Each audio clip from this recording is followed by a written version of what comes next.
Hello, I'm Andy Agathangelo. I'm the founder of the Transparency Task Force.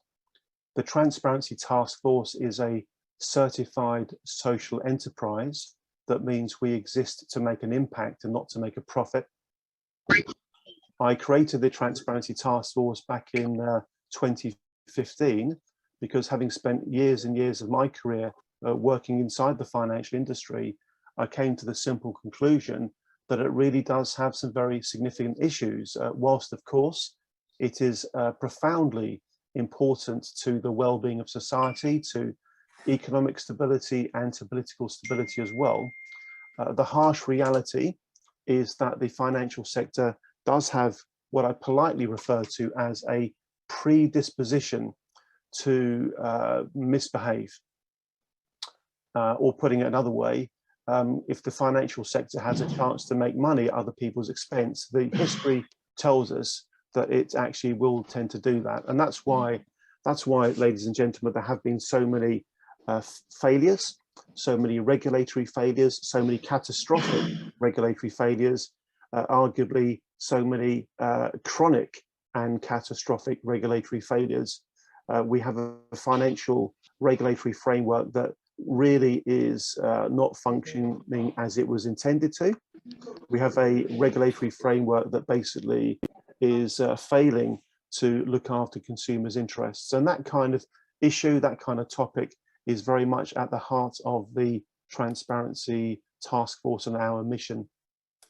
Our formal mission, just to mention this briefly to you, is that we wish to promote ongoing reform of the financial sector so that it serves society better. And that really means making sure that people are treated in a transparent and truthful and trustworthy way. And at least arguably, those three words, transparent, truthful and trustworthy, could probably not be attributed to the Woodford Scandal. I'm sure many of you would agree with me that the way that you've been treated has not been transparent or truthful or trustworthy. That's why we're running the event. I could talk at length about the Transparency Task Force, and we're just going to cover off a couple of more points before we pass on to our first speaker. I'm going to share my screen to hopefully bring one or two of these points to life for you. The first thing I'm going to do is to actually refer to one of the most important achievements we've had over the last couple of years. We have successfully managed to bring a very good US-based database of violations to the UK. I'm going to talk to you about that. This database is called Violation Tracker UK, and it says, as it describes here, it contains more than 60,000 cases involving issues such as financial misconduct, workplace abuses, environmental abuses, and anti-competitive practices. It's a very powerful database. It's very accurate. It's very credible. And one of my favorite searches within this database is the one I'm about to show you. If you click on the bottom right and go to other summaries, you can go then to parent industry totals, and you'll get to this table. This table is a list of all the amounts of fines attributed to different industries against the UK authorities, and it's ranked by how large the fine is. So the closer to the bottom, the lower the levels of fines. And as you scroll towards the top, you very quickly come to the harsh realization that the financial services sector is very bad at keeping to the rules. Here we have the financial services industry in top place of the worst offending industries, just under £5 billion worth of fines. And if you click on the financial services words at the top, as I'm about to do, it shows you the worst offending companies: NatWest, Barclays, then Lloyds, then UBS, then JP Morgan Chase, etc., etc. And then you've got a list of the fines by size. And what's really worrying, and what's relevant about this to today's conversation about the Woodford Scandal, is that when you scroll through the list of companies who've broken the rules and got fined, you start to see a pattern. a pattern that we call recidivism, that the same organizations are being caught doing the same things over and over again. And what that points to is a cultural issue within the financial sector. These are not organizations, the evidence would suggest, that learn their lesson when they are caught doing wrong.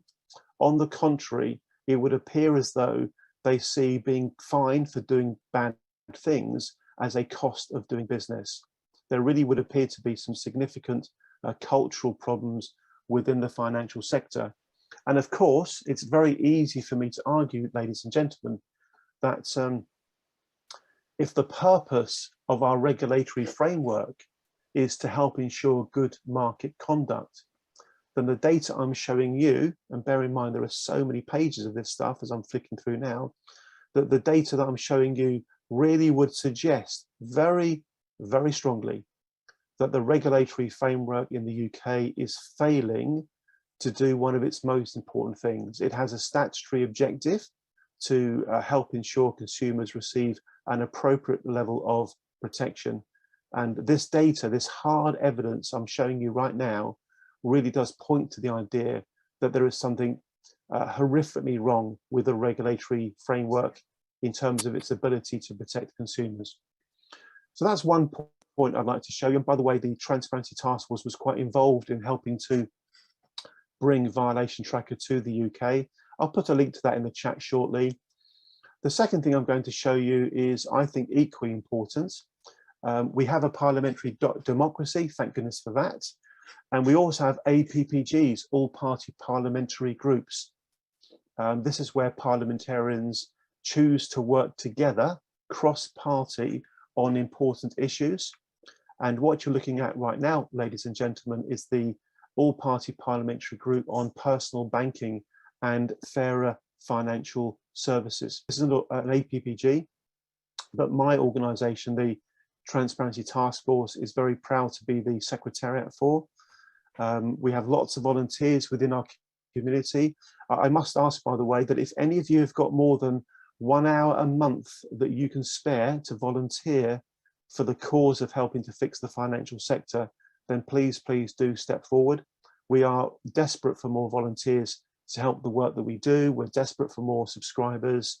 I think we're doing a jolly good job in bringing together like-minded people to advocate for change within the financial industry. And there are all kinds of ways we could use your volunteering services, be that in the APPG or indeed anywhere else. There's a lot of ways you can help the cause if you were to wish to.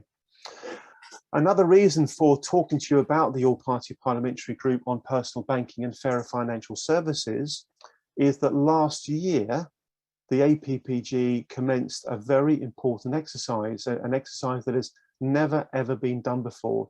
It began this exercise, an exercise all about the Financial Conduct Authority, call for evidence about the FCA. And I'll quickly show you the background to this development. Back in December 2020, the APPG put out a press release basically talking about whether the Financial Conduct Authority is fit for purpose. A press release that was picked up by Financial Times Advisor, as you can see. MP's call for inquiry into effectiveness of FCA.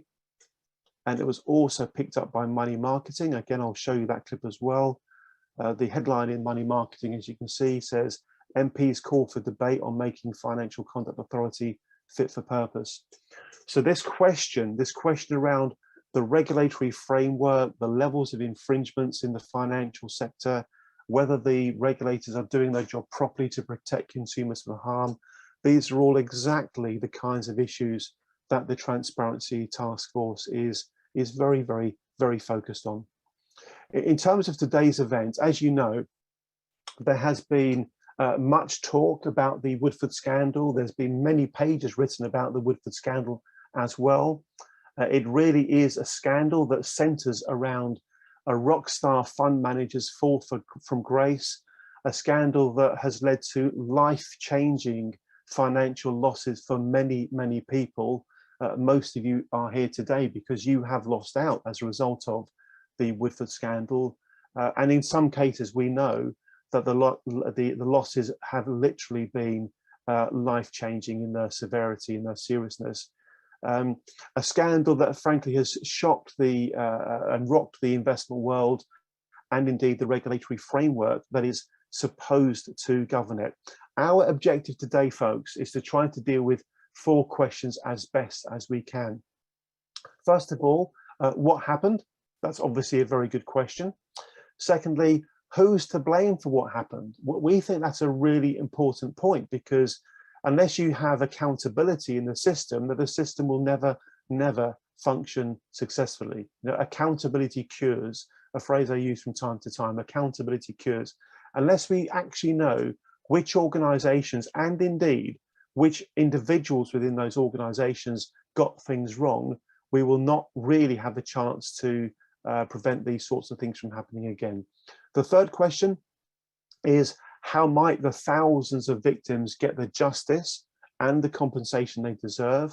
And the fourth question, a very important one, of course, is what changes are needed to help ensure that nothing like it ever happens again. So please don't think of this event just being some isolated event. It's part of an overall strategy to help reform the financial system. It's part of a genuine concerted effort of many people working together from around the world to try to drive a significant difference. The Transparency Task Force has over 5,000 members around the world, roughly 3,000 of those in the UK. And it is growing. It's growing all the time because so many people are being affected so adversely by catastrophic and frankly chronic regulatory failure. I'm going to be passing over to our first speaker in a moment, Mark Bishop. Just before I do that, allow me to deal with 1 or 2 other housekeeping points. The session is being recorded. We always record our sessions. The recording will be made available over the next day or 2. Please do share the recording through your social media contacts if you can, because we want to get the word out there about the scandal and about what needs to happen to help ensure things like this don't ever happen again. The Transparency Task Force is quite active on Twitter. I'll put our Twitter handle into the chat shortly. If you hear anything during the session that you think others might be interested in, then of course feel free to tweet about it if you'd like to do that. And also, because we have so many people today, over 600, which is a new record for the Transparency Task Force, please use the chat to pose your questions. It's not going to be practicable to manage questions in any other way. So please put your questions into the chat and your comments into the chat. Always, of course, remain professional and civilized and polite, but feel free to put into the chat whatever you would like to. Final housekeeping point. Please make sure that you keep yourselves on mute, because even just a little bit of background noise can interrupt proceedings. Okay, the scene is now set, folks. We are formally due to finish at 1:30. We'll probably go beyond that. I'm going to pass over to Mark Bishop, who'll introduce himself and set the scene for what I believe is going to be a very important and frankly a very, very powerful event. Mr. Bishop, over to you, sir. Thank you. Okay, thank you very much indeed, Andy. So just briefly to introduce myself, I work with Transparency Task Force on a voluntary basis in the area of strategy and public affairs. I also lead an action group involved in another collective investment scheme, namely the Connaught Income Fund Series 1. And for reasons which I will go on to explain during the presentation, there is a very significant kind of relationship between this, a link, if you excuse the pun, between this and Woodford. So I've been following the Woodford case in some detail for, really since 2015, since the whole thing started, even to the point of having meetings with the senior team and the directors and the FCA about it long before the thing failed. So what I'm going to do is to share with you my screen. So I'm now going to run through my slides. And I'm going to give you, first of all, an overview of the things that I'm going to talk about. Really, I'm going to try and cover the big questions. How much was lost? What went wrong? And I'll deal with both the immediate causes, such as Woodford, Capita/Link and Hargreaves Lansdown, and the underlying causes, the FSA/FCA, and the accountability or lack thereof of that regulator. Then I'm going to talk about what happens next, These will be themes such as the FCA investigation, won by or on behalf of the Treasury, litigation and possibly a redress scheme. Then I'm going to talk about what we can learn more widely from this case. And then finally, and perhaps in a way the most important theme, I'm going to talk about what you collectively, all 611 of you and counting, can do about it. So the first question is, how much was lost? Well, when the Equity Income Fund was suspended, there was £3.7 billion in that fund. And since then, of course, there have been losses on realisations. The investor's not going to get back anything like £3.7 billion. It may take from suspension perhaps 4 years to fully realise the investments, during which time there's been a loss of income and capital appreciation for those who invested.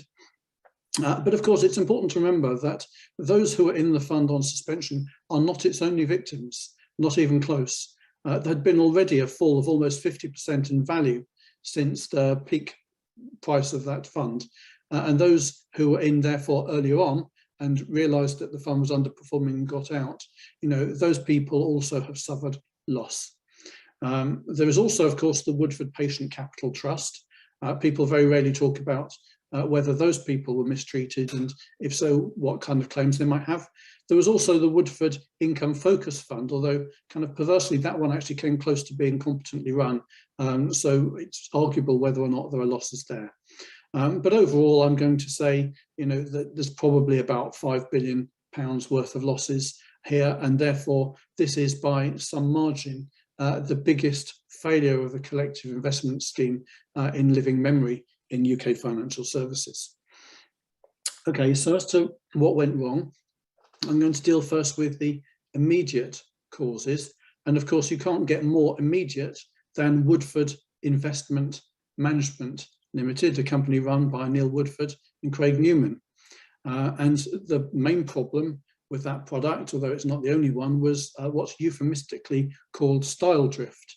They sold people an equity income fund, but what they delivered also contained cash-consuming early-stage businesses, and this gave rise to a liquidity mismatch. I'm going to try and describe by using a simple matrix what went wrong.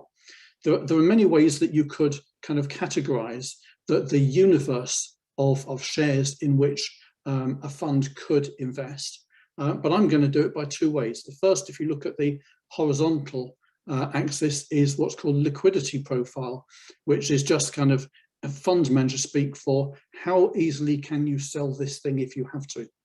And unlisted stocks are very illiquid, and that's because very often there'll be a shareholder agreement that says you've got to offer it to all the other shareholders first. They've got to have an opportunity to decide. That often you're selling a minority shareholding, which if the other person can't sell it on, it's not really of any great value to them, it's not got any control attached to it. Then there are micro caps. Very often, but not always, very small listed companies have very little free float. There are not many transactions in its shares in any given period of time. So, whereas an unlisted holding, it might take a couple of years to sell, a micro cap one, it could take maybe a month or more to sell down an entire sizable holding. And then in the right-hand column, of course, there is what I've called larger. So these are the mid-cap and higher listed companies, the household names, and there is a lot of trading in those. So you can typically exit a position from one of those in a couple of days if you need to. And now I'm going to look at the vertical axis, which I've called shareholder cash flows. So this is basically what happens to your money if you own a shareholding in this company. So there are three things that could happen.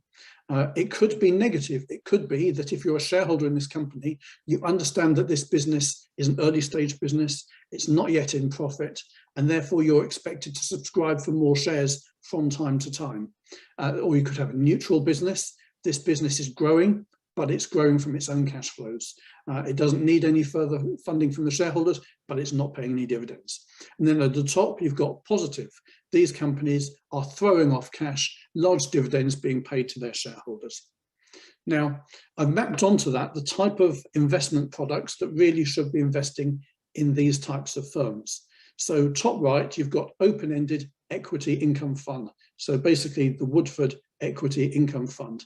It should be investing in companies that have positive cash flows. They should be producing dividends, and they should be large enough that you can exit a position reasonably quickly. And the reason for that is that if it's an open-ended fund and an investor wants to exit quite reasonably, then unless there is a new investor wanting to join, basically takes their position, then you have to be able to sell holdings of the fund in order to honour a liquidity request. In the middle, you can see micro-cap investment trusts. So this is an investment trust that buys growing companies. There is no possibility or likelihood that the shareholders will subscribe for new shares to fund further growth. But equally, it doesn't matter if these companies are illiquid, because it's an investment trust. If somebody wants to exit, they literally sell their shares in the investment trust on the London Stock Exchange. Somebody else buys them. They might not get a great price necessarily, but they will get the price that reflects the totality of investor sentiment. In the left-hand column, you can see there are two kind of green highlighted scenarios. The top left is a venture capital trust. They will typically invest in private businesses and hold them for a very long time until they become profitable and they start throwing off dividends. These dividends are not taxed normally for UK shareholder. And in the bottom left, you've got a closed-end venture fund. This is really a product that's aimed at very sophisticated and institutional investors who might subscribe for a 10-year timeline into a fund that invests in genuine moonshot businesses. They are consuming cash. Some of those firms will crash and burn. Some of them will be worth 100 times the sum that has been invested in them and lead to everybody being very rich in many years' time.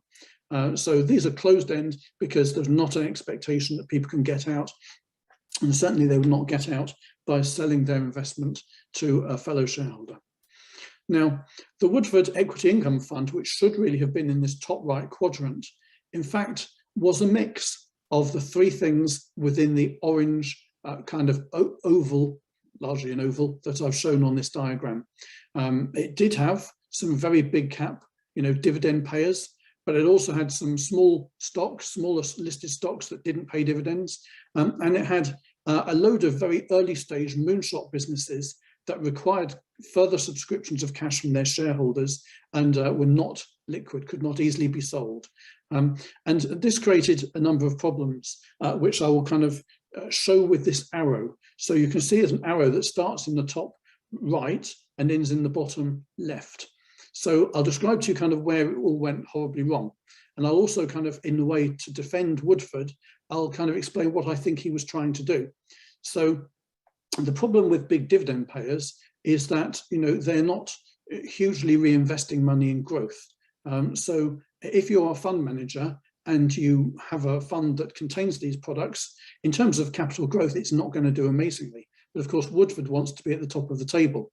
So what he does is he juices up his returns by throwing in there a few micro caps and a few early stage venture investments as well. But of course, these things don't pay dividends. So in order to make up for the fact that some of your capital was used to invest in things that didn't pay any dividends, the part of your capital that was invested in dividend payers had to be oriented towards firms that would pay very high dividends. And of course, when that happens, there's a risk that their share price may underperform. There's also a risk they may cut their dividend, and therefore the dividend may not be as great as people hope, and this will affect the share price. So effectively what happened was he created a situation in which there was a significant risk that shareholders in the short term might be disappointed by the performance of the fund.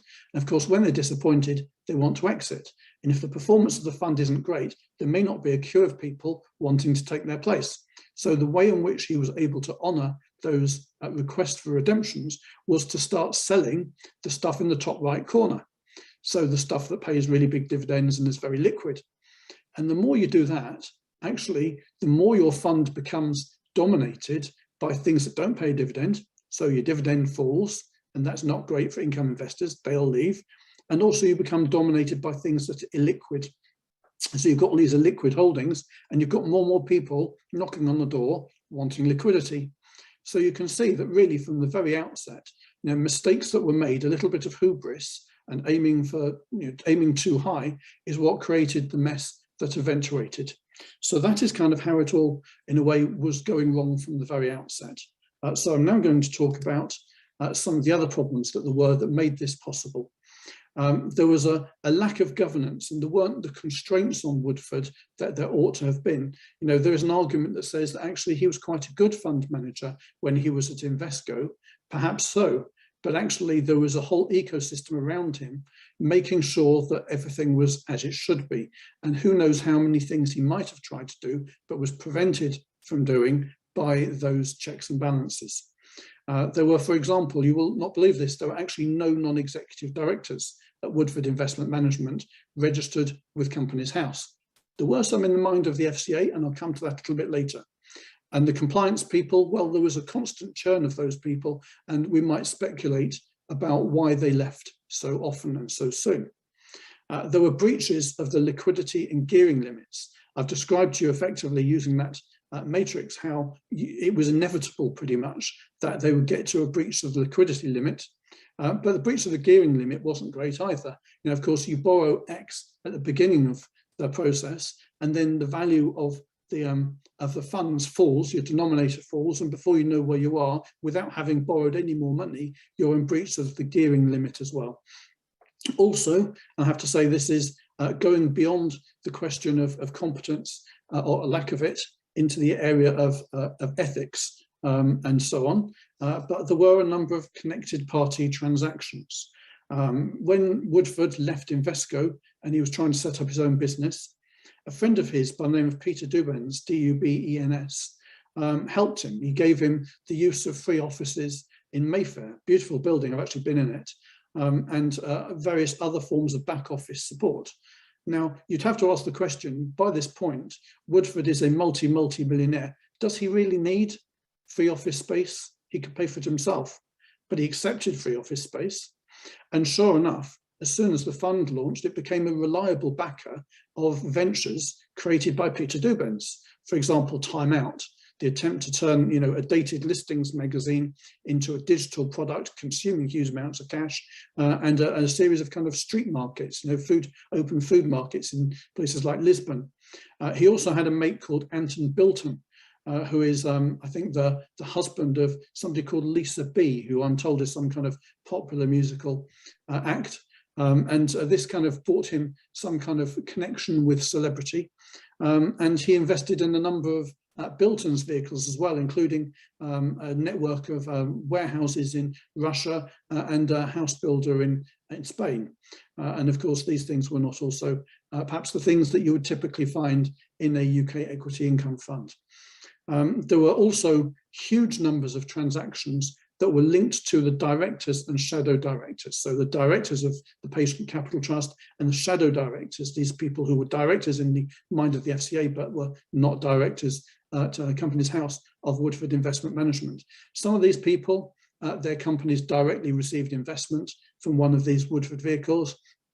Some of them were actually managers of venture funds whose portfolio companies received investment from the Woodford vehicles. So there were obvious economic links between him and the people who should really be checking and balancing his performance and behaviour.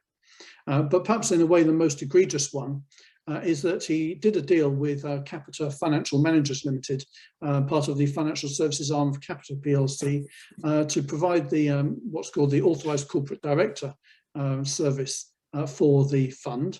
And he did so at a fee that was remarkably low. I think it may have peaked at about £80,000 a year, which some people in the industry have said would barely cover the professional indemnity fee, never mind cover the labour costs or make a profit.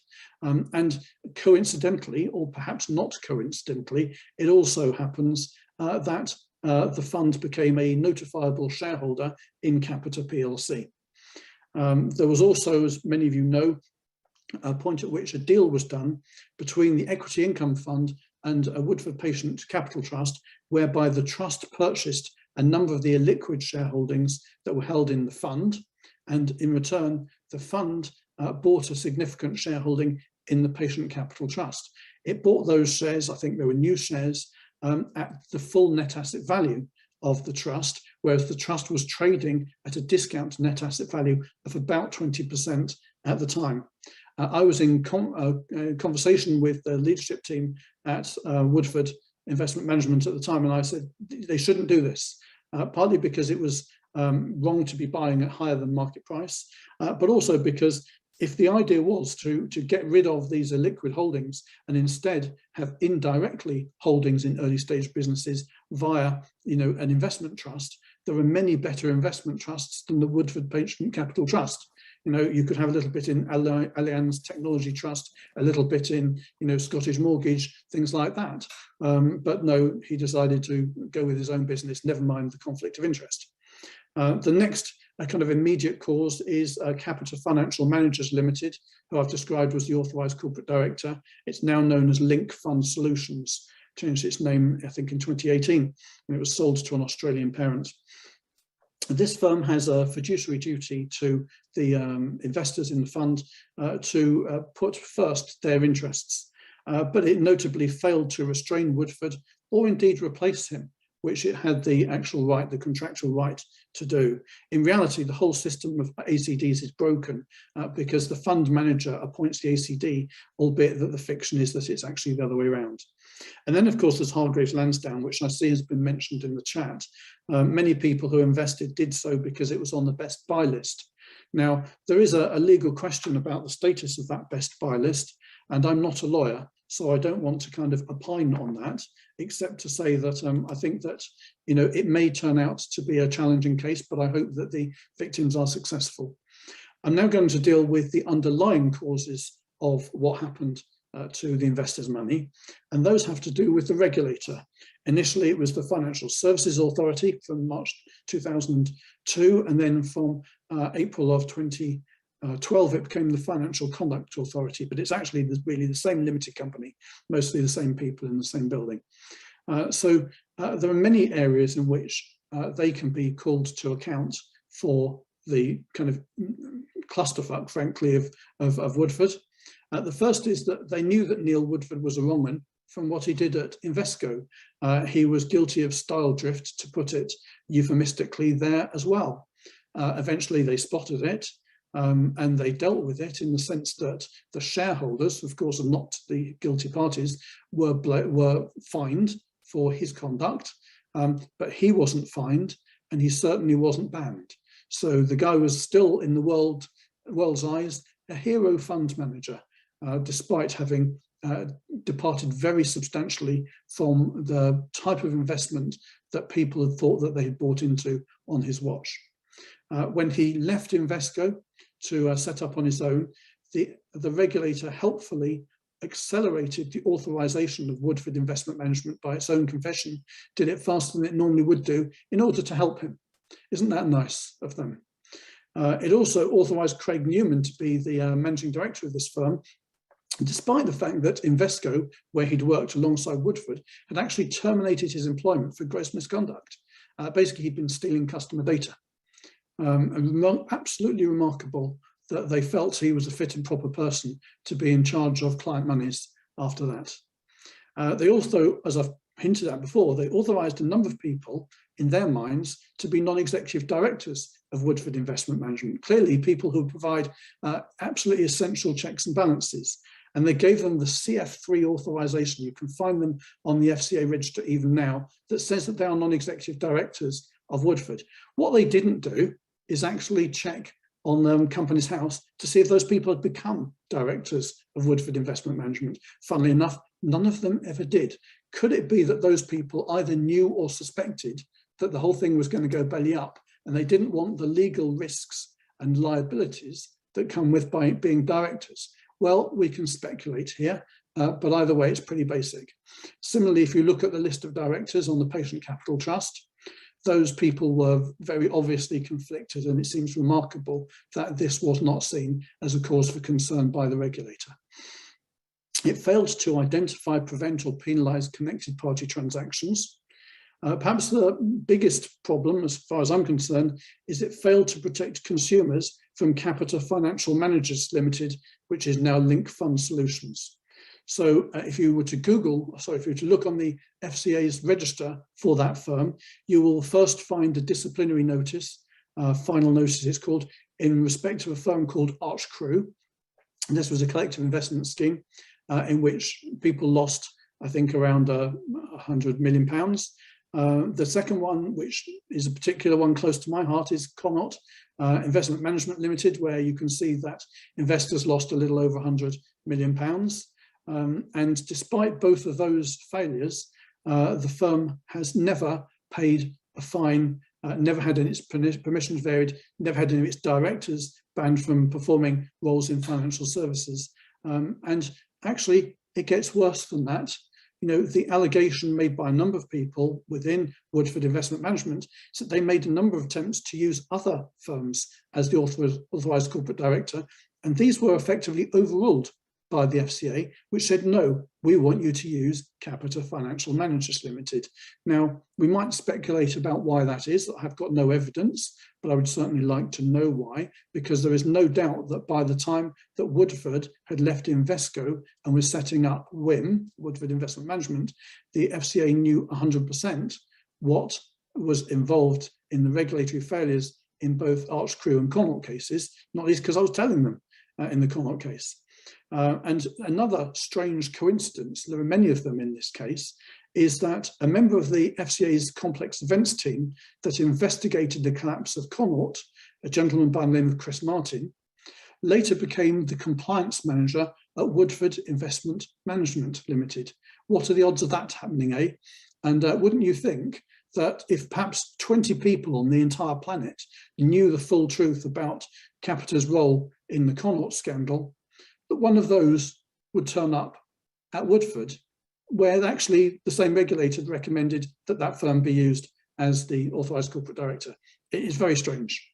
I would also say that the FCA routinely allows firms to breach the threshold conditions. The threshold conditions are conditions that the firm has to meet in order to be allowed to go onto the FCA register. So they allow firms to join with a balance sheet and professional indemnity assurance that together are not sufficient to cover the risks that they are undertaking. So what happens is you get a situation like Woodford, where you've got maybe at the peak about £7 billion being held in one fund alone, and you've got a firm with on its balance sheet, you know, single-digit millions of pounds, and if you're lucky, perhaps £10 million worth of professional indemnity cover. So nowhere near sufficient to meet the liabilities involved. It is also, in my view, as a regulator, unaccountable and has many governance flaws. It is also, and you need to be aware of this, exempt from civil liability, excepting where there is an ability to prove bad faith or breach of human rights. And even where you can prove breach of human rights, you rub up pretty quickly against the Human Rights Act and the many flaws of that legislation. So really, I suppose the question is, what's going to happen next?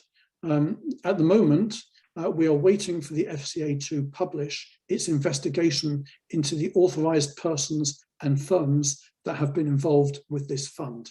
Last summer, so in June of 2021, Nikhil Rathi, Chief Executive of the FCA, said that this exercise will conclude by the end of 2021.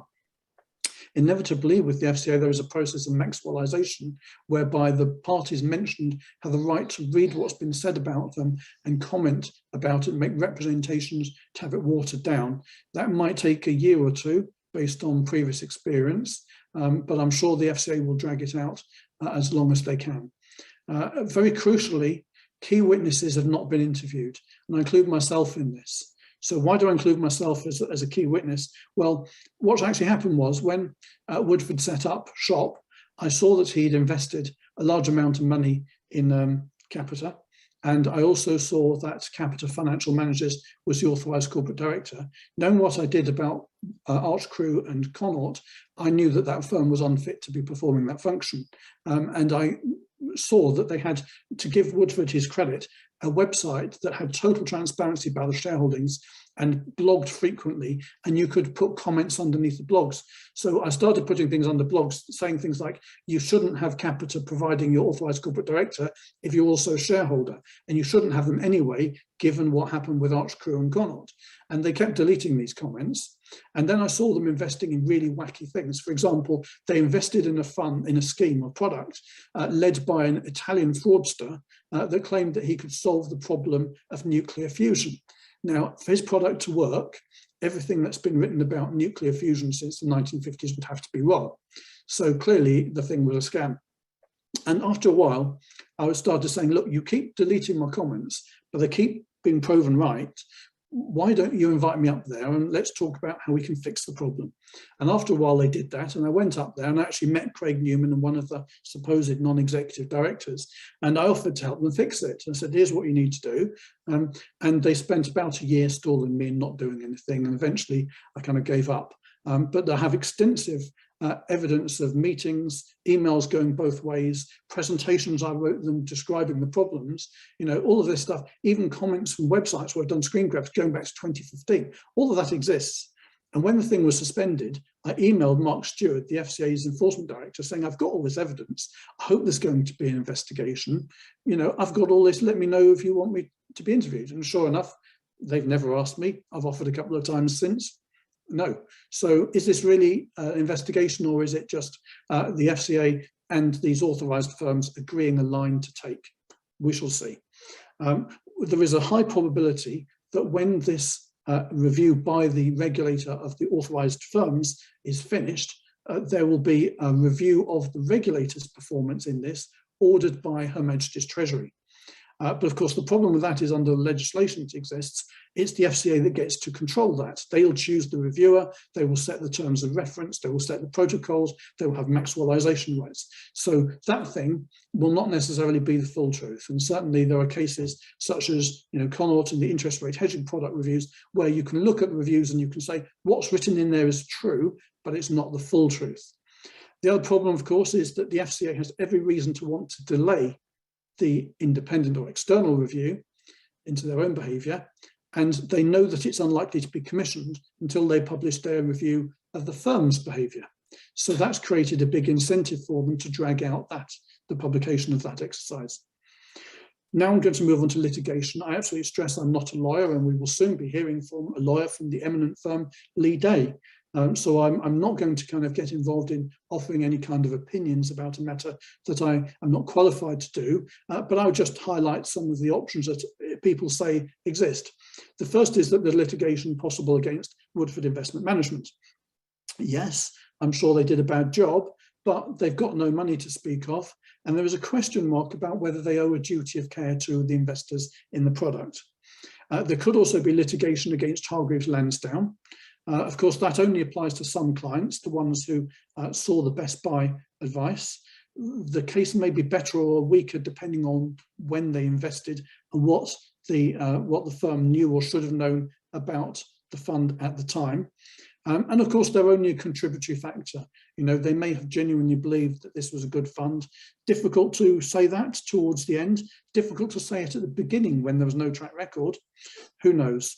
The case against Link, in my view, is very powerful. They had a fiduciary duty. They failed in it. The problems are they didn't have much money last year.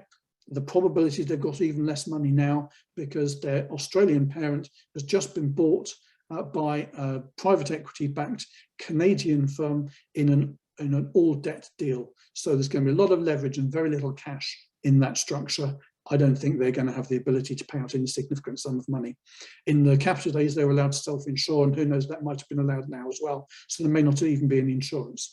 I would also question whether there is a legal duty of care under the current financial regulations of that firm towards the investors, because the investors were not directly their customers. There could also be litigation against the FCA, but I've mentioned to you what the legal obstacle is. In the main, there is not a civil liability. You know, they are exempt from it. You may need to challenge that, perhaps in court, or there is also the possibility, if you cause sufficient reputational harm to the regulator, to put it bluntly, if you are noisy enough politically, you may get the Treasury to step in, as it did with the London Capital and Finance case, and pay out in its stead.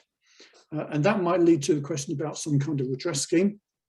The problem is that the bill will be huge compared to the likes of a Connaught or London Capital and Finance. You know, you might get to a situation where the Treasury refuses to do this, and in which case you might need to go to a judicial review or to litigation.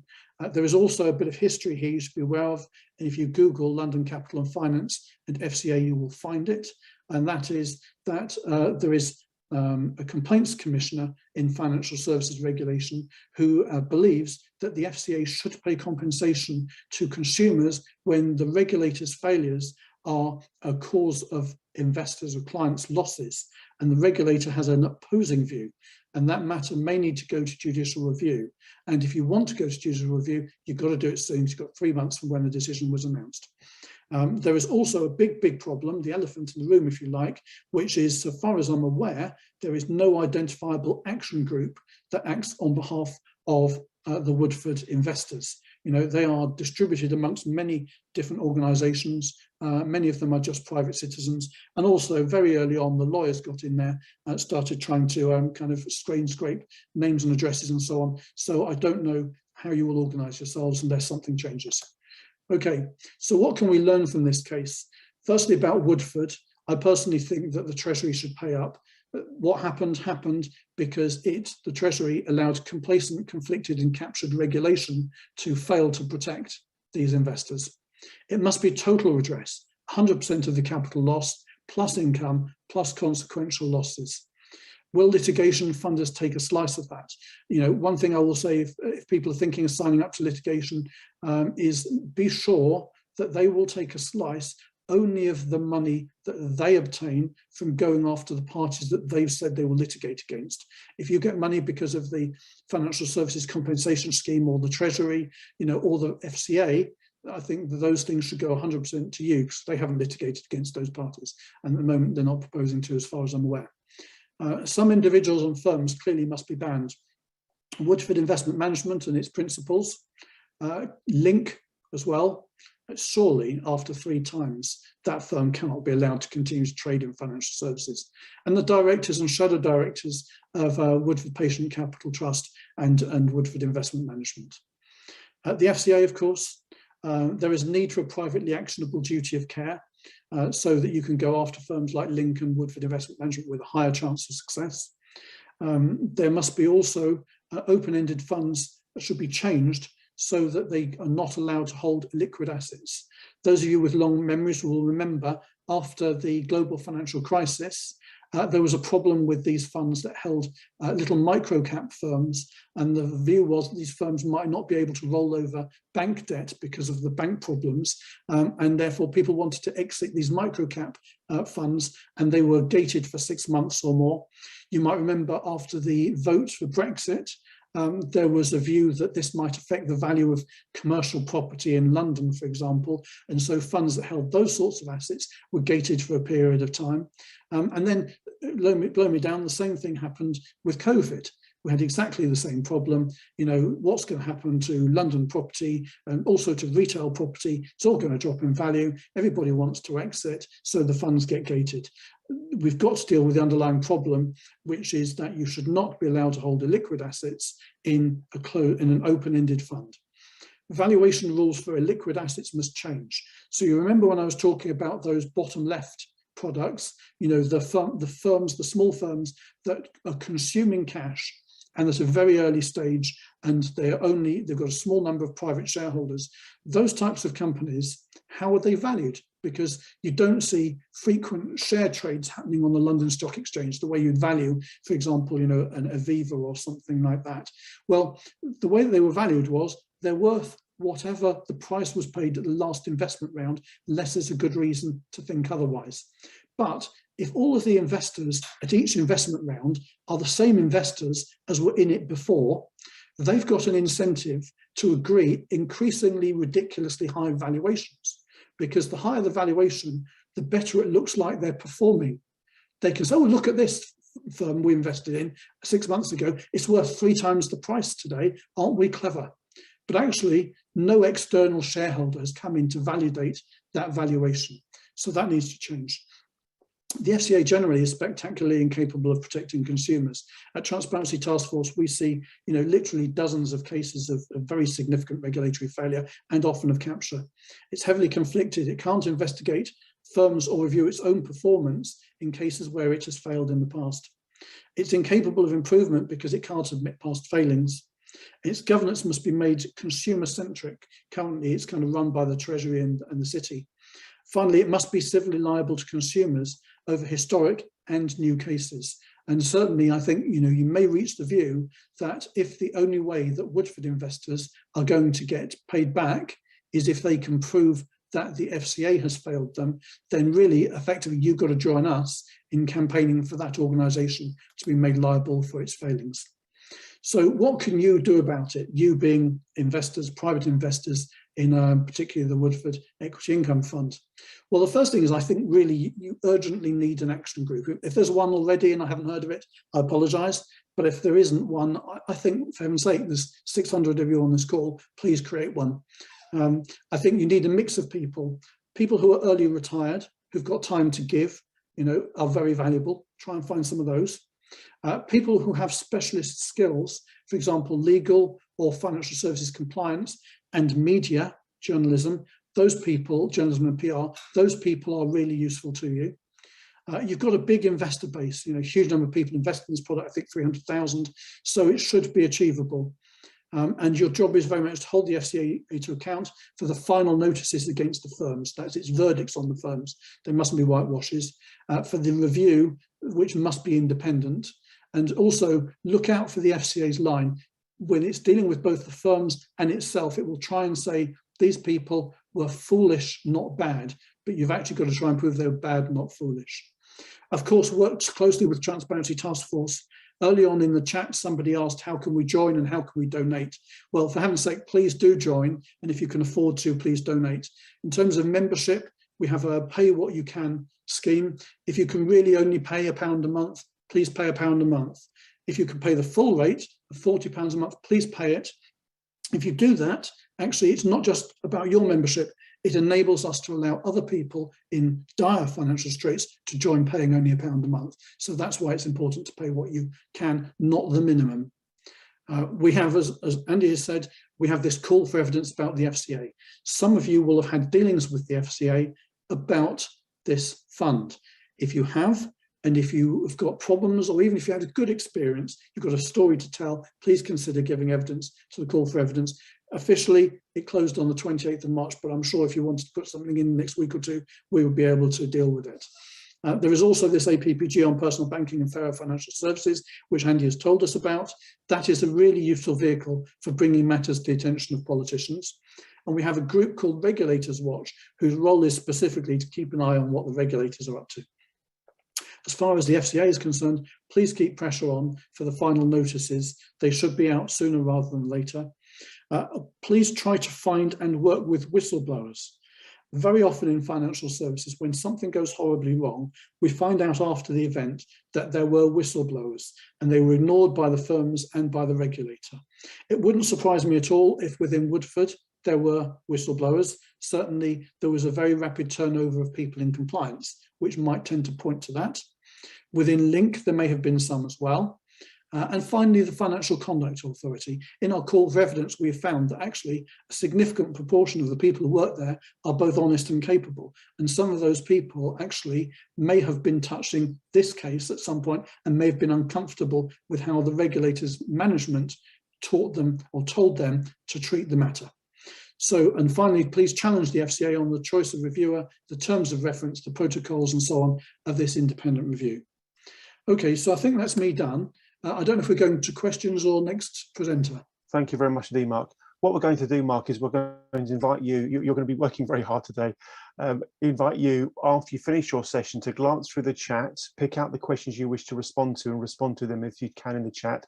That way we can manage our time as efficiently as physically possible. But could I please invite everybody to show their appreciation to Mark? For those of you that don't know, Mark is very much my right-hand man in terms of running the TTF and our strategy work. Mark makes an enormous contribution to the cause on a purely voluntary basis.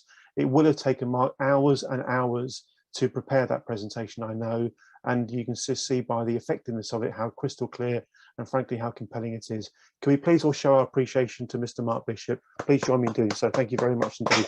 Well done, Mark. Thank you, everyone. Thank you. Very well done, Mark. So Mark, do please feel free to respond to any of the comments and questions in the chat whilst Marielle is speaking. Marielle, great to have you with us. Mark Bishop referred to your law firm lead day during this session. Thank you very much indeed, Marielle, for helping me organise and plan this event today. I'm just going to recap on a couple of points Mark Bishop correctly made whilst he was winding up. Yes, if anybody has had interesting interactions with the FCA, although the formal deadline has passed for the call for evidence by the all-party parliamentary group on personal banking and fairer financial services, if you think you've got something you'd like to contribute, then let us know, and we will consider that. People have asked about how is TTF funded. We are a certified social enterprise. We're funded primarily through subscriptions and donations. We definitely are not industry backed. We're very much the opposite of being an industry-led force. We are a consumer-led force, and I feel very proud to be involved with helping to run the TTF in the way that I can. Looks like you're coming through now, Meryl. Well, that worked. All perfect. Over to you. Thank you. Great. Okay, so yeah, thank you very much for the introduction, and sorry for the little delay there. Obviously, still haven't got to grips with Zoom after all this time. My name is Meryl Hodgson-Teal, and I am a solicitor at Lee Day, and I am one of the team who are working on the claim that Lee Day is bringing on behalf of investors in this fund to seek compensation. So I'm going to try and talk a bit today about two of the topics that were on the agenda for the webinar. Firstly, the theme of justice and compensation for investors, and then secondly, a bit about consumer protection in retail investment and what needs to happen to prevent future harm. But before I go on to talk about those two things, I just want to introduce a bit more about my team. So Lee Day is a Times Top 100 law firm.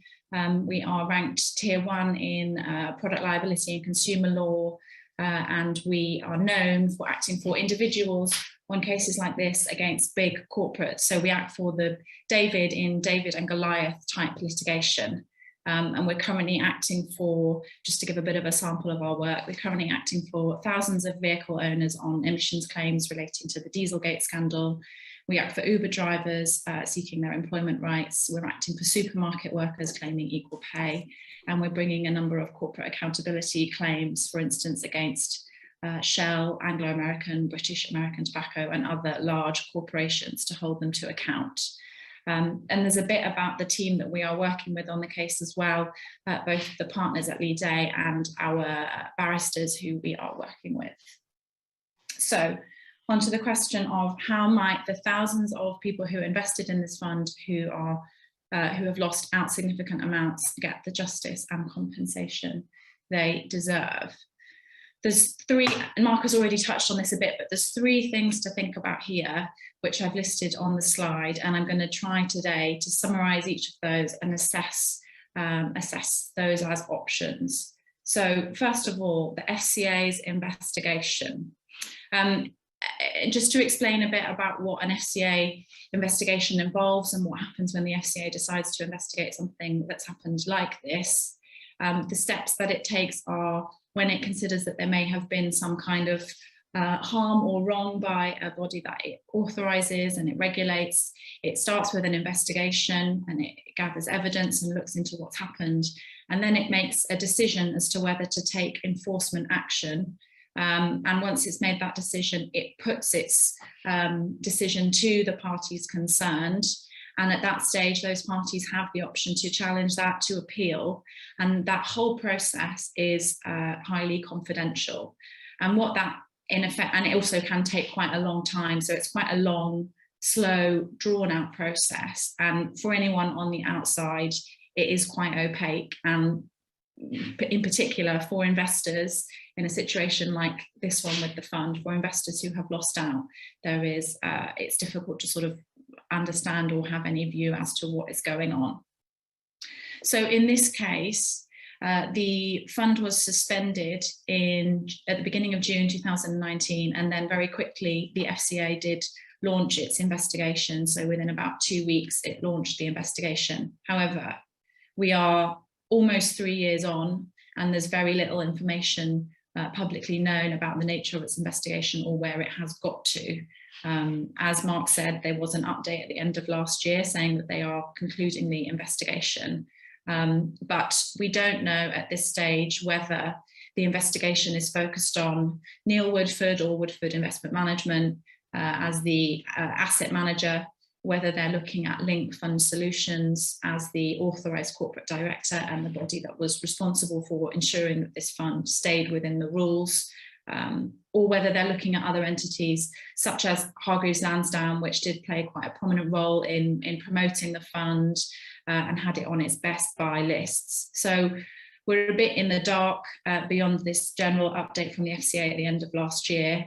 And we don't know what enforcement outcomes might come from the investigation. It could result in disciplinary sanctions, it could result in a fine, it could result in a compensation scheme being set up to compensate investors. But we don't know whether that will happen, and if it were to happen, whether the scheme would be something which would adequately compensate investors for the losses that they have suffered. One thing that Mark did say is that he thinks that investors should be compensated to compensate for their losses, and I think that is something really important to bear in mind when thinking about what an FCA compensation scheme might look like, and is it really realistic that they would be able to do that. So critics of the FCA have called out the pace of the investigation and the kind of lack of progress, and that is something that I think is difficult for investors to get to grips with, and it's not really very satisfying from the point of view of having a regulator that really does serve investors and serve consumers. The second option that I wanted to talk about is the Financial Ombudsman Service. This is a free service that doesn't involve lawyers to help you make your claim. It's you make a complaint to the Financial Ombudsman Service as a consumer against a business that has provided financial services. So in the case of this fund, we've done a bit of digging into this, and we understand there have been a large number of complaints to the Financial Ombudsman Service in connection with this fund. However, by large number, I mean in the sort of high hundreds at least. And as far as we are aware, only 3 decisions have been reached by the Financial Ombudsman.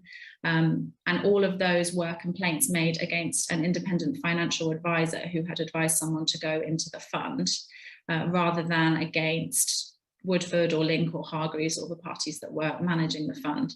And then of the 3 decisions that there have been, only 1 actually resulted in compensation. So this option is there. It's something for people to think about, but at this stage, there's not a lot to say in terms of that giving people justice and compensation. Which brings me to the Lead Group action, which is proceeding against Link Fund Solutions in the courts. There are a number of advantages to going down the litigation route, going through the courts. A couple of things that I wanted to highlight are, firstly, the opportunity to benefit from the assistance of solicitors, barristers, economists, and the costs where we have a group action, the costs of doing that are shared among all of the claimants.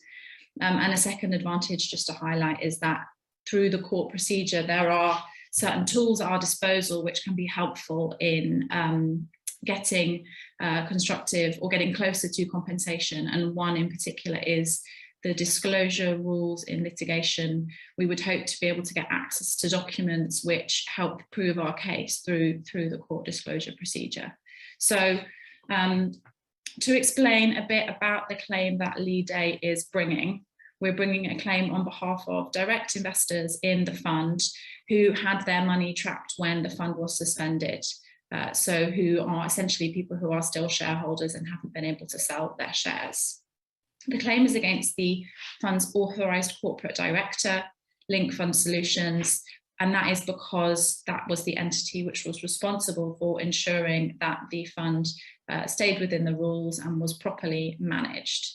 And the claim is for losses resulting from breaches. We say there were breaches by Link of its responsibilities, in particular ensuring that the fund stayed within the FCA's rules.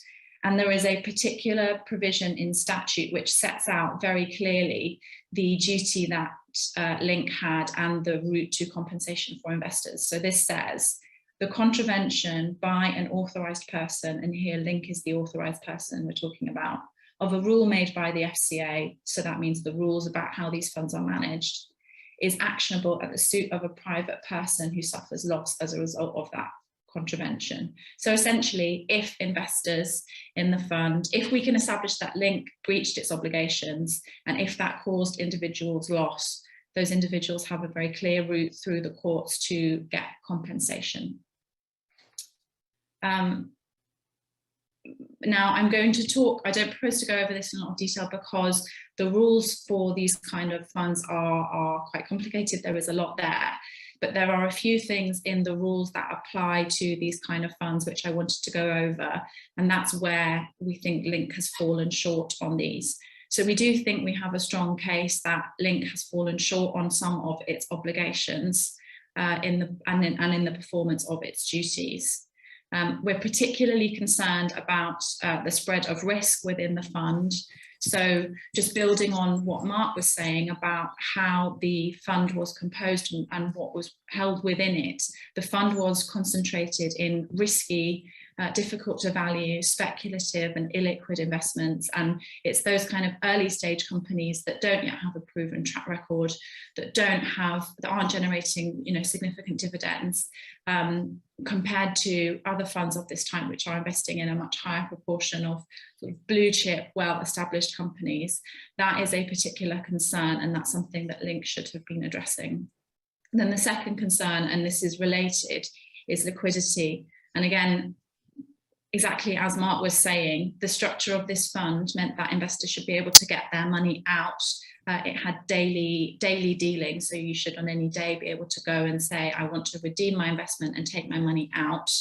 And there are FCA rules in place that are designed to protect investors who invest in those funds and prevent funds of this type from investing in securities which would be difficult to sell and which might therefore prevent investors from withdrawing money from the fund. And there's a number of ways in which the rules set out those requirements, but one particular one to draw to your attention is that there is a rule that the fund shouldn't have more than 10% of its assets invested in unlisted investments. And that is a rule which the fund was constantly finding that it was butting up against, and then did exceed on a number of occasions. And that is, the two definite breaches of the 10% limit are concerning, but what is also concerning is that it was constantly at that level, and that it wasn't being managed to bring that back into line. So we've done an exercise of comparing this fund with other funds that are structured and regulated in the same way, and you can really see that this fund was completely out at sea compared with how other funds were built up in terms of their liquidity. And then two other things that we're looking at are fair and accurate valuation.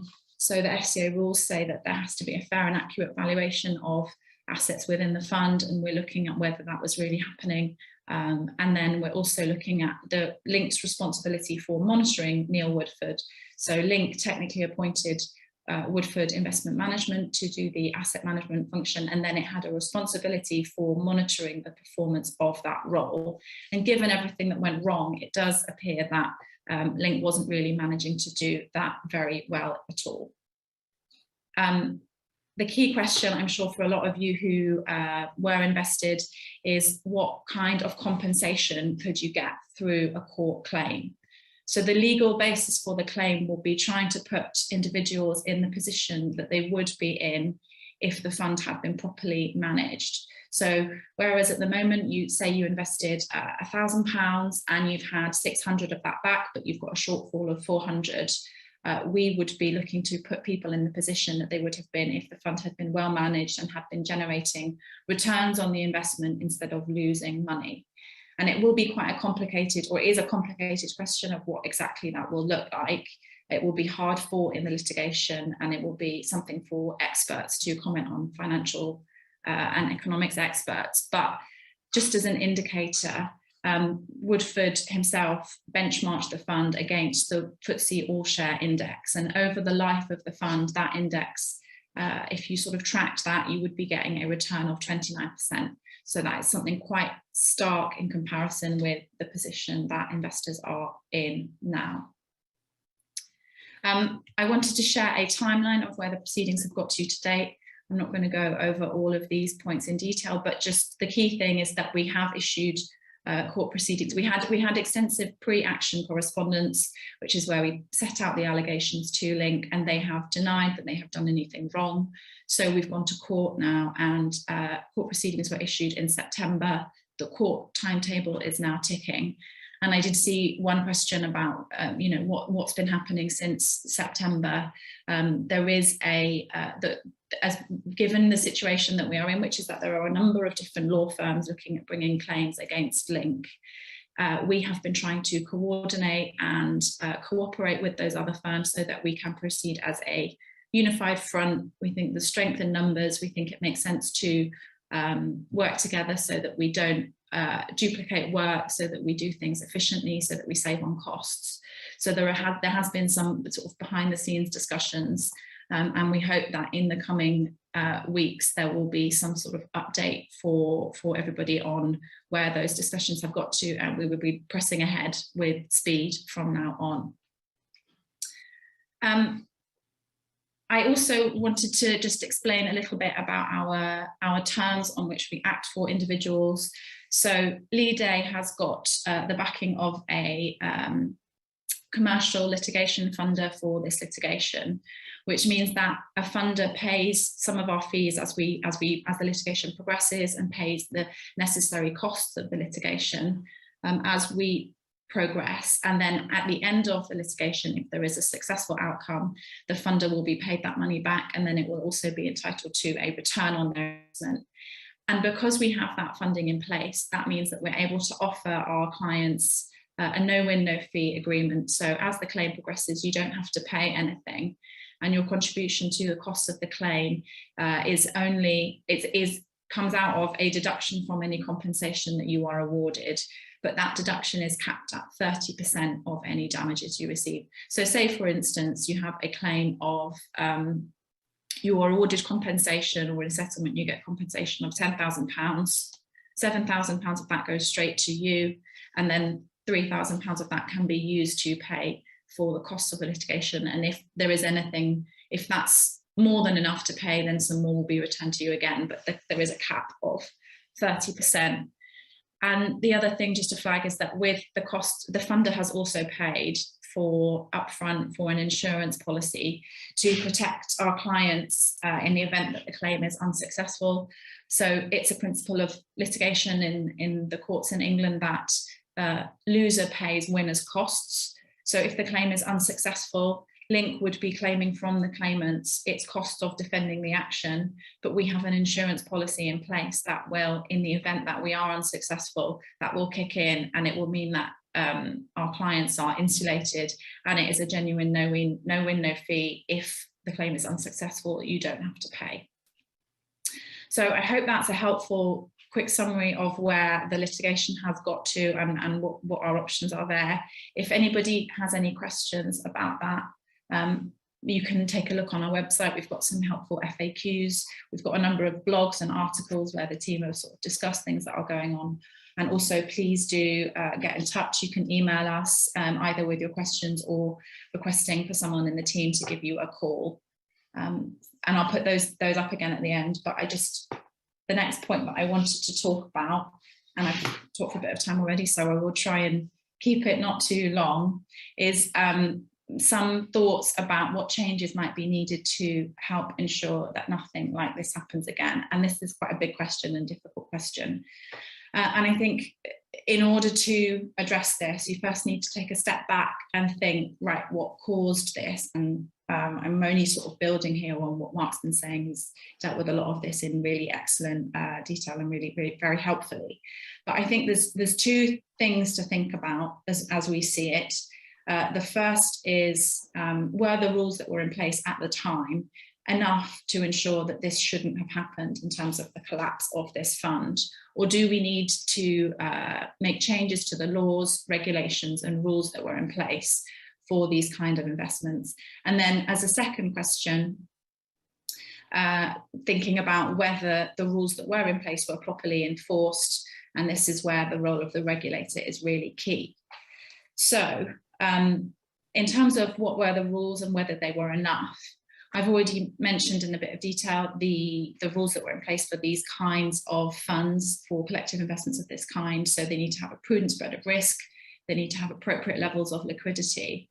And having looked into this in quite a lot of detail, I think for this kind of fund, these rules should have been enough to prevent this from happening.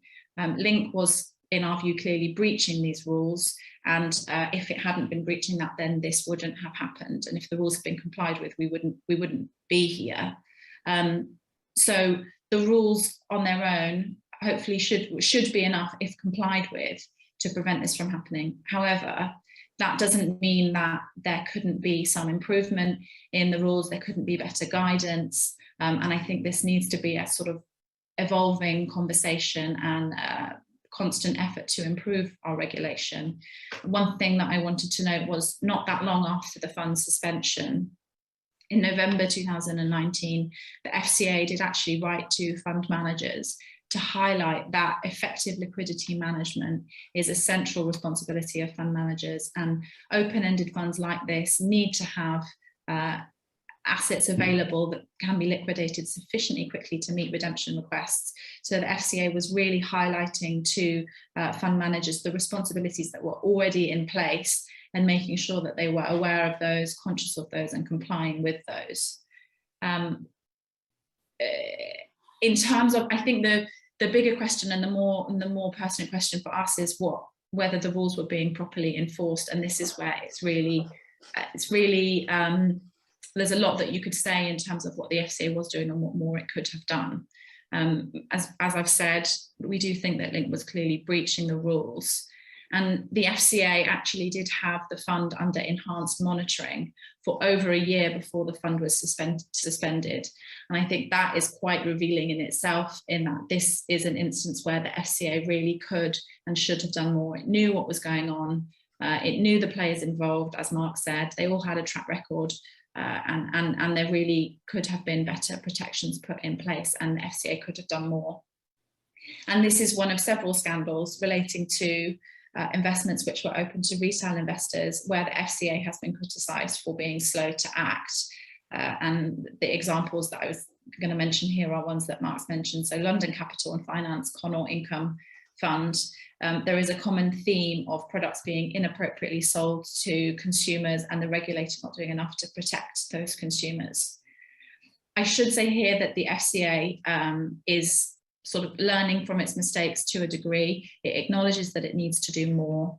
And at a recent talk I was at, Mark Stewart, the Director of Enforcement and Market Oversight for the FCA, was talking about how important it is for the FCA to be detecting problems, and also the importance of joining up within the FCA, the chain from authorisation through to enforcement. So making sure that firms are doing what they're authorised to do, that they're sticking within their authorisations, the authorisations are appropriate, and then following that through and making sure that there is appropriate enforcement where needed. So it's clear the FCA is trying. It is an under-resourced organisation with an incredibly wide remit, but it's probably still not doing enough. And we would just echo the general calls in the news and in the media and from organisations like Transparency Task Force for the FCA to really step up. And just one last point that I wanted to make on this is that it wouldn't be fair to make that comment about the FCA without acknowledging that they have proposals for a new what's called consumer duty. And I'm not going to go into this in detail because I know that there's lots of information out there about this duty, and also Transparency Task Force, I think, have had a separate webinar about that. So I'm sure they can share some more information if anyone is interested. But essentially, this duty is that a firm must act to deliver good outcomes for retail clients. Firms have to act in good faith towards retail clients and avoid causing foreseeable harm. And whilst it isn't proposed that this would give rise to a private cause of action, so it wouldn't be something that firms like Lead can use to bring a claim, it would require firms to conduct regular reviews and think about how they are treating their customers. And if there is a foreseeable harm, it would encourage them to take appropriate action. So in a sense, it puts the onus onto firms to bring themselves into compliance, which I think it is positive. It would be good to see a shift in mindset and see consumers really put at the forefront of financial services providers. However, that is not going to be something that can be that can replace the sort of important role that the regulator needs to play in terms of enforcement. So as a sort of concluding remark, please let's see the FCA do more in this area. And that is the end of my talk. Thank you very much. And those are the details again, if anyone wants to take a look at our website or get in touch. And I'll just have a look at the questions, Andy, and then, as you've suggested, try and reply to some of those. If I don't get to anyone, I will try and follow up with Transparency Task Force, and we will email you. So apologies if I miss anyone, we will try and follow up. Meryl, thank you very, very much indeed. We really are having a wonderful content-rich session today with lots and lots of information that I know is highly relevant to the deep concerns that many of you hold. Yes, please, Meryl, please do respond to as many of the questions in the chat as you can. If anybody leaves the session and doesn't get the full answers that you need, please do follow up with an email and we'll do our best to deal with those. But the next thing we'd like to do, folks, is show our appreciation to Meryl for preparing and presenting her session today. It was excellent, Meryl. Thank you very much indeed, crystal clear, and you've set out in a very balanced way what your firm is doing and what else can also be done. Thank you, Meryl. We're going to go straight now to Mr. Owen Walker, who I've had the pleasure of knowing for years. A lovely chap, damn good book, highly relevant to this topic. Owen, over to you, sir. Thank you. Thank you very much, Andy. Very much appreciate your kind words. I know you've shared details of the book in the chat section, and also to Alan Pyatt as well. So very, very kind words, and your comment on the timeline is noted. I'll be talking to my editors about that for future editions. Firstly, thanks so much for inviting me, Transparency Task Force. I think you guys do an incredible job, and the presentations so far have been really good. They've covered a lot of the ground. I think they've very comprehensively answered a lot of the questions. I think, unlike Mary, I'll probably address maybe some of the points in the first two topics, which are, what happened and who's to blame for what happened. And I think Mark's overview was really great. And but I thought maybe there's a little bit more color that I can add to that narrative through a lot of the reporting I did in the book that I wrote, came out just over a year ago. So I'm a journalist at the Financial Times. We've been covering the Woodford Scandal through certainly the sort of dying days, and looking very much into what had happened and what led up to the fall in coming up to 3 years ago now. And actually, one of the things that really stuck out through my investigation was that while everyone kind of saw that Woodford became this big investor in small science-based biotech companies during his time running his own business, his actual interest in this stuff goes back decades. And actually, he was investing in some British biotech companies as early as the mid-1990s. It always been very small amounts. By the time he left Invesco Perpetual in 2013, he was running £33 billion, and less than £500 million, maybe even a couple of $100 million, was actually invested in some of these very small illiquid companies. So it very much went below the radar. There was this one company which I discovered through my research, Zyleco, which was very not much more than a series of patents. It did very little, but Woodford invested £252 million into this business, which he was allowed to do it. But when the managers of Invesco Perpetual in the US, as they were owned by then, when they discovered the size of this investment, which completely dwarfed anything he had made so far, they decided enough was enough, that he really needed to stick to his knitting. He needed to stick to the blue chip FTSE 100 companies he had made his reputation on. And they introduced a committee to oversee all investments in unlisted companies. And Woodford in fact was not part of this committee. It went over his head.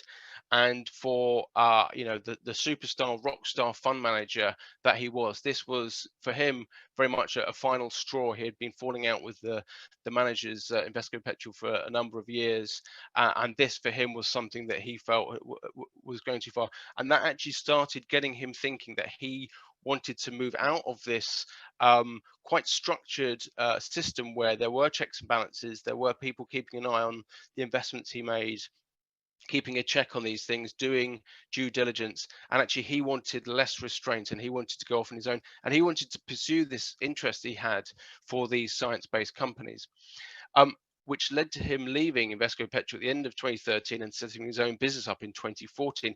And right from that very beginning, the business was set up to allow him to do exactly what he wanted, without the strictures of compliance people, without people saying you can't invest in that. He purposely brought in people who would be yes men, who would be saying, they were principally men, who would be saying, yes, that's fine, you can make that investment, this is really interesting. People who kind of in awe of him, people who'd worked with him for years at Invesco Perpetual and saw him as this kind of investing god.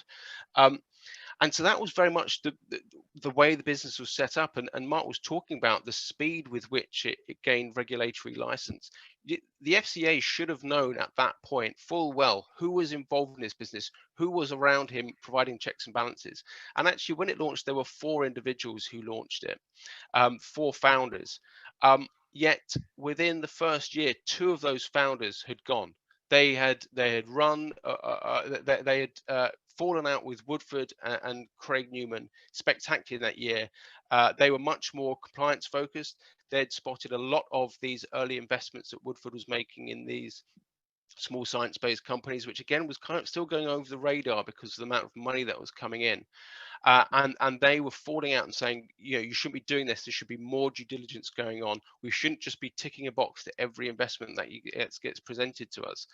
And they were gone by the end of the year. And as part of the FCA requires people who are holding those sort of senior leadership positions within regulated companies to have exit interviews and to come in and say, you know, what's going on. And they actually had exit interviews with the FCA in 2015. And as I understand it, they reported their concerns about the nature of the investments, the lack of due diligence, the lack of challenge environment, the lack of compliance or the compliance problems within the business. And this was January 2015.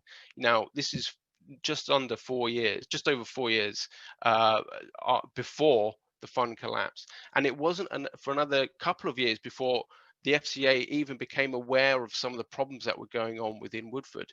Yet there were questions raised earlier, and Mark made points about whistleblowers, and people have asked about the sorts of whistleblowers that around. I actually spoke to several of them in researching the book.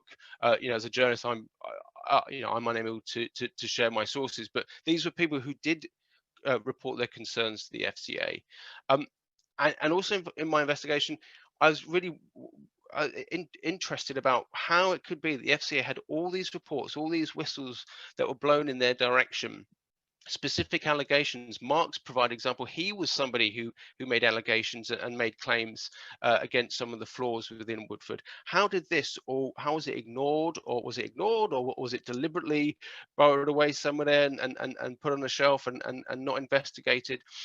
Now it turns out, and Andrew Bailey has since admitted this, there wasn't a formal procedure for dealing with whistleblower inquiries. And actually the various parts of the FCA, the part that investigates companies, the part that regulates companies, the part that provides licenses to companies, there is no formal collaboration between these groups. So parts of the FCA were getting reports, they were getting whistleblowers come to them. Other parts were doing their due diligence in talking to people who are leaving this business and getting, you know, red flags presented to them. Other parts were dealing with the day-to-day work of Woodford Investment Management, and none of them were actually communicating, collaborating. There was no formal process where this information would be shared. And another staggering thing that I learned as part of my investigation is that, I'm sure you all know, some of the key problems with the fall of the Woodford funds was this, and it's been mentioned a couple of times, the constant hitting and breaching of limits on liquidity levels within the fund, or the amount they could invest in unquoted companies.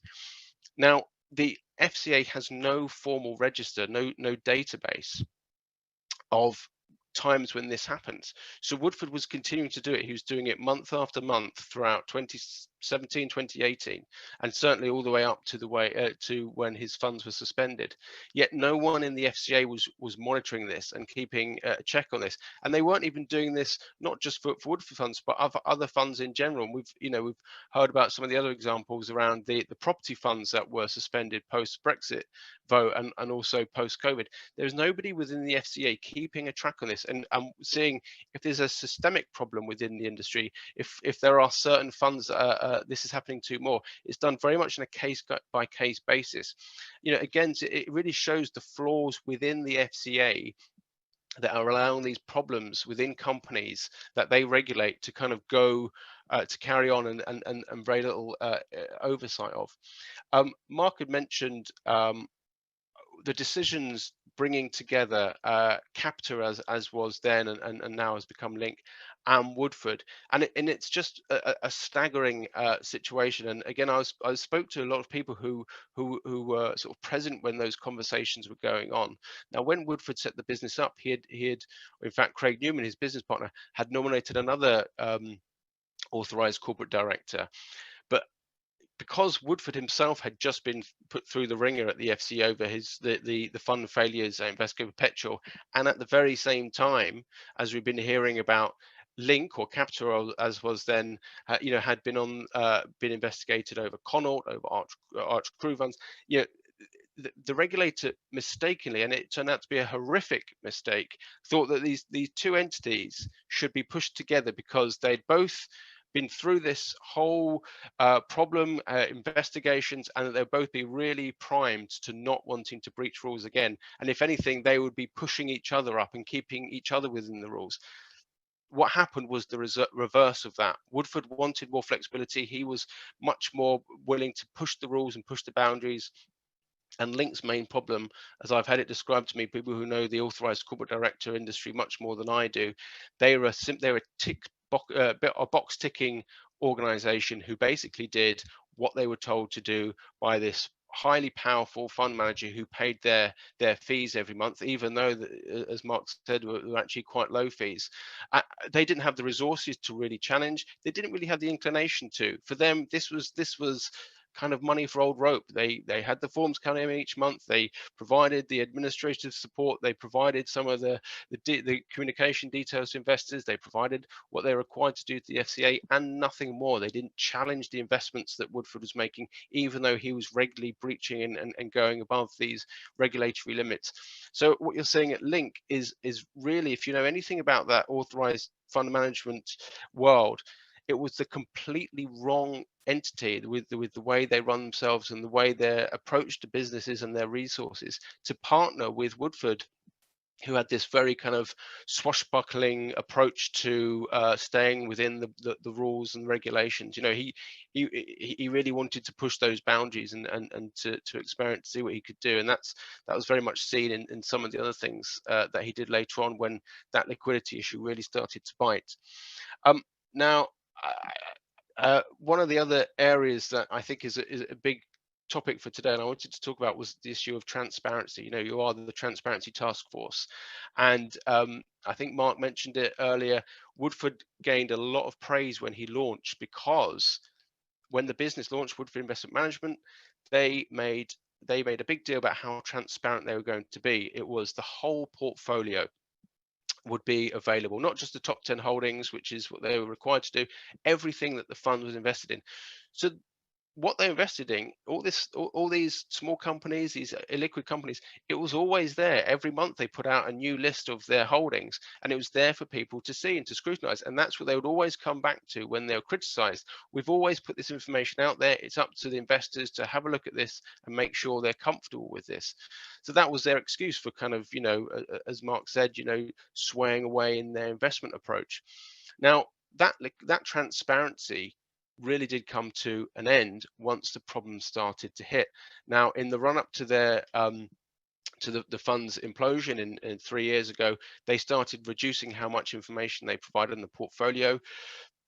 Some of the schemes that Woodford and his team came up with to avoid breaching these liquidity levels, in terms of, we've had it one mentioned that the asset swap between Patient Capital, the investment trust, and the equity income fund, that was not made public to investors at the time, and certainly some of the questions about the valuations of those purchases weren't. And another key one, which we haven't really talked about today, is when Woodford wanted to reduce the number of companies in his portfolio who were seen as illiquid or unlisted, there was a quirk in the rules, or a loophole, if you like, where if an unlisted company said that it planned to go public within the next year, you could then flip it and say that's fine, that is now an unlisted company, even though it was still as illiquid as it was, because it wasn't a public company.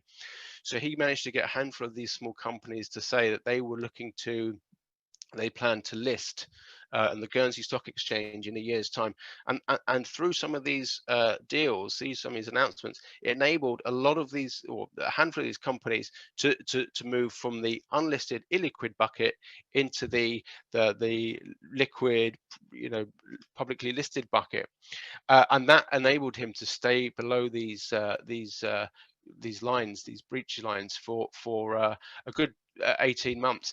And even though this was going on, this wasn't publicly disclosed to yourselves, to the investors, but also at this point, the regulator, the FCA, was fully aware of what was going on within Woodford's fund in terms of the stress levels it was coming up and the liquidity problems it faced. But Link didn't share any of that information with the FCA about what was going on with these companies, these deals that had been struck to get them to list in Guernsey. And that became a real pinch point later on in discussions. You had fallings out between the Guernsey regulator, the FCA, about who knew what when.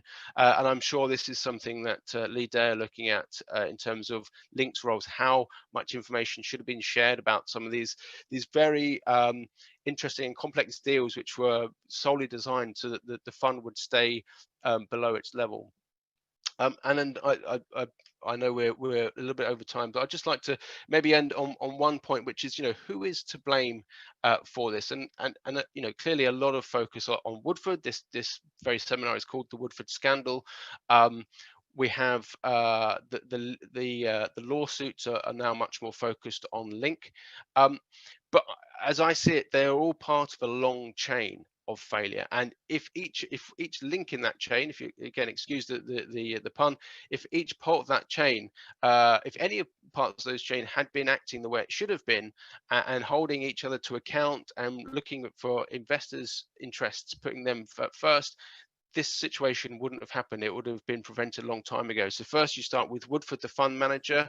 He's making a lot of those portfolio decisions. Then you look at his broader group, the compliance, the lack of challenge within Woodford Investment Management. Then you broaden it out to Link, the authorized corporate director, whose role it was to hold Woodford and Woodford Investment Management to account. Then the FCA, and then we have clearly Hargreaves and some of the intermediaries who sold on these products and promoted them right on to the end and put them in their own blended funds that they produced. And these were promoted on their best buy lists, which are apparently not advised. So I'm sure a lot of people went into it thinking they were being advised. And then finally, you have the regulator sat at the end, who was entrusting and kind of outsourcing a lot of this regulation to the likes of Link, but without doing their due diligence and regulation of the likes of Link themselves. So you do have this kind of whole chain where there's failure. And I think if even just one of those points had been stronger and more robust, then the situation wouldn't have got to its eventual climax. So they're just a few thoughts. Again, I appreciate we're over time a bit, but I'd just like to say thanks so much for having me, and it's been a really great to hear some of the discussions and look at some of the great questions we've been having as well. Owen, thank you. It's us who should be thanking you for your book and for your contribution to today's session. Owen, one quick question from me, if you don't mind, just quickly before we jump on to Sunil. There has been a lot of criticism by many stakeholders about the role that some of the media played in kind of looking up to this rock star status that Neil Woodford had. Any comments about the role of the media, and in hindsight, what you feel the media may regret having done about all that? Any general points on that, please, Owen? Yeah, that's a very good question, Andy, and one I've thought a lot about, and I certainly address in the book.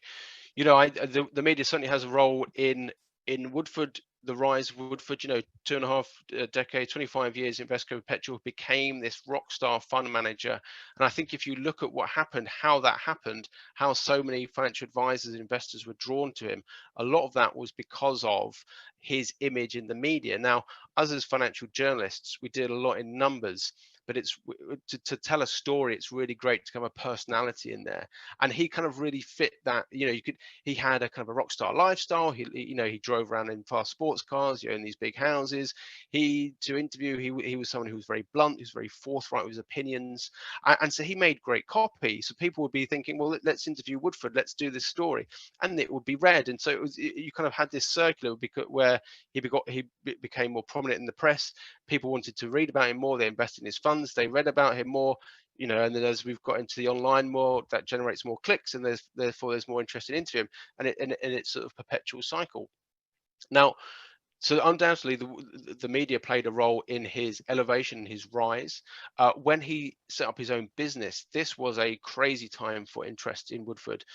It was an incredibly successful launch, but then because of that, and also adding to that, fueling that, was the intense media interest in this launch. I think it was a remarkable occurrence when you have this huge star fund manager leaves his really big, well-renowned shop to set up on his own in a small kind of retail park just outside Oxford.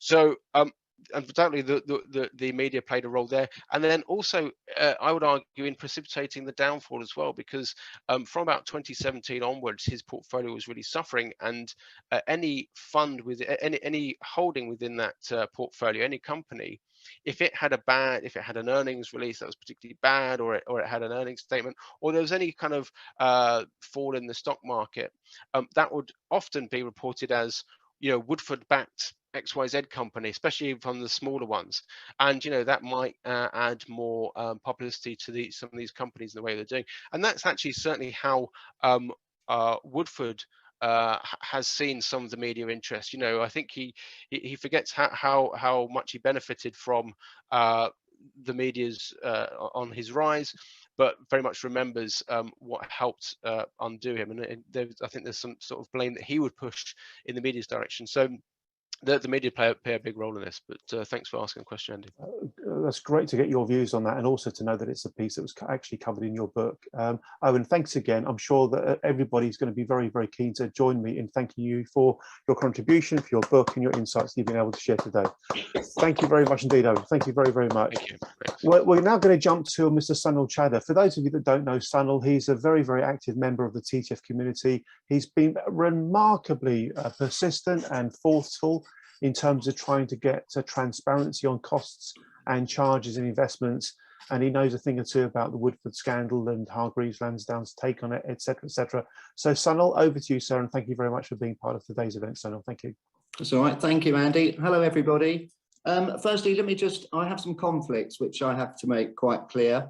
The company I work for, Punter Southall Analytics, is employed by counsel on the Woodford case, albeit we are looking at the quantum of losses to do with investors. So that is all I will say about that, and there are some areas that I won't be able to comment on.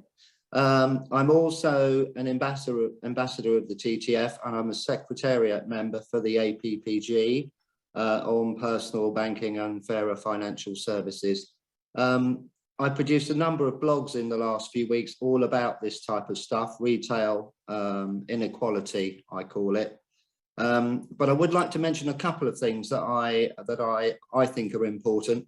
I've worked and consulted with hedge funds, and I've seen this issue of illiquid holdings come up before. So what a hedge fund would do if a particular holding impacted, how can I put it, was adversely impacted, they would take the holding out of the fund and issue a special share class on it, an S share, a special situation share. And by taking the holding out, giving existing investors an S class shareholding, the fund can carry on trading. And really, I was quite taken aback when the problem started to develop at Woodford to see that this hadn't been done. And if you look at some of the Russian funds at the moment, you'll see that the FCA is beginning to entertain this type of arrangement, taking the illiquid holdings out, putting them into another structure and issuing all the share class holders a share on it. That way the fund can carry on trading, and anyone leaving the fund still has this S-class share that they can't sell, but can sell as and when the holdings are liquid enough to realise. So that was a major thing for me. Also, with these types of fund structures, there's an entity sitting in the background that gets paid fees, and it's called the depository. And the depository is supposed to oversee the ACD. It's an EU-wide construct. I'm surprised nobody's gone for the depository, because they're all well capitalized. They're normally big custodian, US custodian banks, the biggest banks in the world. And they're getting paid fees to oversee the ACD. Now, I haven't seen any challenge or anything from the depository on this one. And I can also say that I look at funds from multiple perspectives, and I can see that depository is a huge issue because they are doing the same thing, looking the other way in other types of fund problems.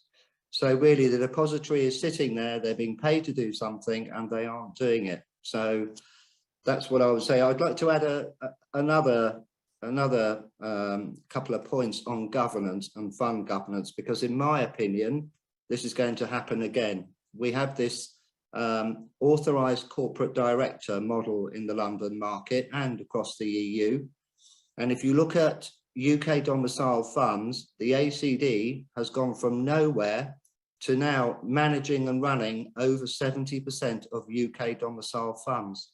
And so the ACD structure has come into the UK financial services market. There's been no FCA, no testing, no stress testing, no nothing. It's just appeared, and all of a sudden in the process, we have ACDs that are undercapitalized. I'm pretty sure if someone was to do an in-depth analysis, you'll see the investors are the ones that are going to pay the price. And the fund management firms who own the ACDs in many cases are going to be let off the hook. So really what I will say is the ACD, you've got Link, which is an external ACD, in that it runs external funds. And then there's another type of ACD, it's called an internal ACD. And these are the big fund management groups. So they've created their own ACDs that run their own funds. And I have to say, I can see the same executives on the ACD. They're on the board of the ICBC, which is the fund structure, and they're sitting in other governance positions. And really, this is a circularity. There is no arm's length governance. And I think the FCA needs to have a damn good look at the ACD market, because it is ripe, it is rife with conflicts of interest. And this is going to happen again. And mark my words, it will happen again. So I think, Andy, that is probably all I can say, I think. Daniel, thank you very much indeed. You did an amazing job in squeezing that all into just 5 or 6 minutes or so. Thank you very much indeed. I'm just going to finish off a note in the chat, because Angus made a really kind comment about the quality of today's event, and I just want to finish off this response to it in the chat before we move on. Shall share by today's speakers has been excellent. Here he says, mumbling to himself, by today's speakers has been excellent. Okay, I'm sure you'll all agree with that. I really do want to kind of pick up on that final point I've just put into the chat. The Transparency Task Force is built on the idea that we can achieve more together. It's a very simple idea. There have been so many people who have been victims of chronic and sometimes catastrophic regulatory failure.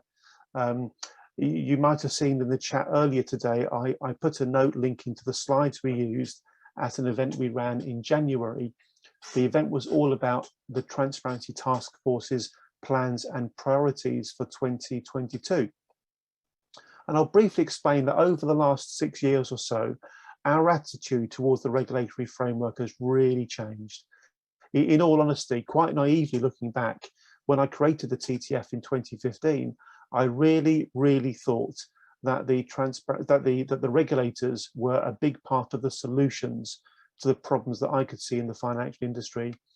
But then day by day, week by week, month by month, my attitude has changed, and my attitude has changed for good reason. I've seen so much hard evidence about catastrophic and chronic regulatory failure that I really do believe, unfortunately, that the financial regulators need some kind of a significant strategic overhaul. They are conflicted, they're captured, they're pulled in different directions. Are they about protecting the interest of the city, or are they about protecting the interest of the consumer?